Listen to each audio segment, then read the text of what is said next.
الرحمن الرحيم تبارك الذي بيده الملك وهو على كل شيء قدير الذي خلق الموت والحياة ليبلوكم أيكم أحسن عملا وهو العزيز الغفور الذي خلق 7 سماوات طباقا ما ترى في خلق الرحمن من تفاوت فارجع البصر هل ترى من فطور ثم ارجع البصر كرتين ينقلب إليك البصر خاسئا وهو حسير ولقد زينا السماء الدنيا بمصابيح وجعلناها رجوما للشياطين وأعتدنا لهم عذاب السعير وللذين كفروا بربهم عذاب جهنم وبئس المصير إذا ألقوا فيها سمعوا لها شهيقا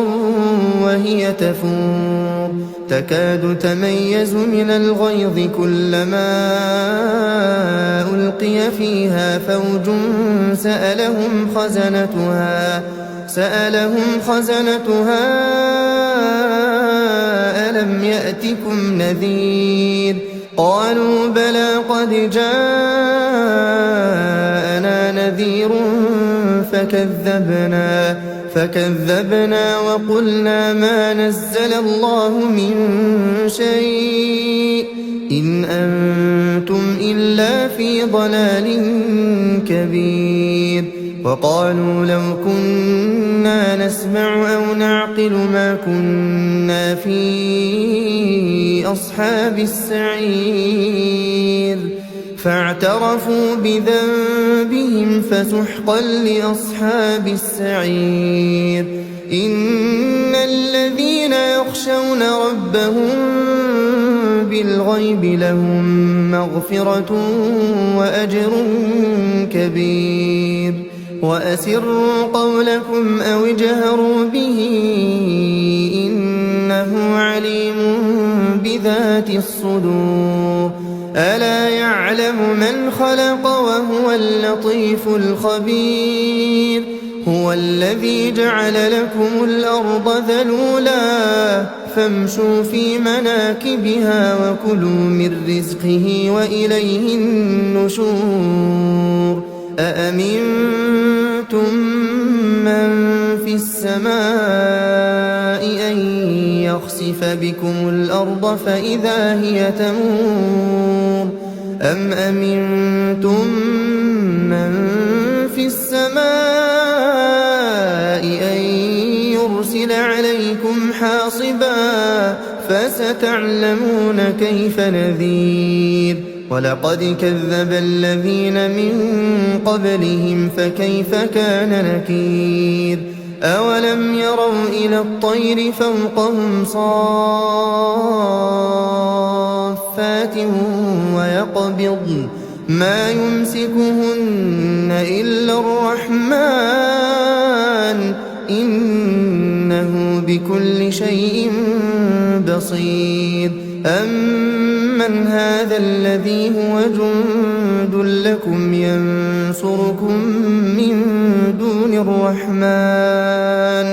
إن الكافرون إلا في غرور أمن هذا الذي يرزقكم إن أمسك رزقه بل لجوا في عتو ونفور أفمن يمشي مكبا على وجهه أهدى أمن يمشي سويا على صراط مستقيم قل هو الذي أنشأكم وجعل لكم السمع والأبصار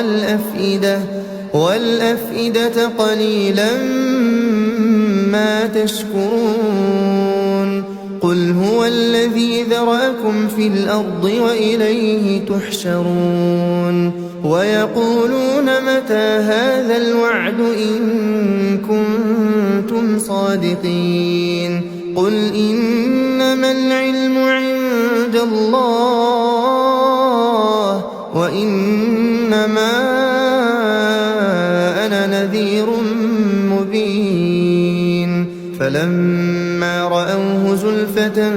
سيئت وجوه الذين كفروا وقيل هذا الذي كنتم به تدعون قل أرأيتم إن أهلكني الله ومن معي أو رحمنا فمن يجير الكافرين من عذاب أليم قل هو الرحمن آمنا به وعليه توكلنا فستعلمون من هو في ضلال مبين قل أرأيتم إن أصبح ماؤكم غورا فمن يأتيكم بماء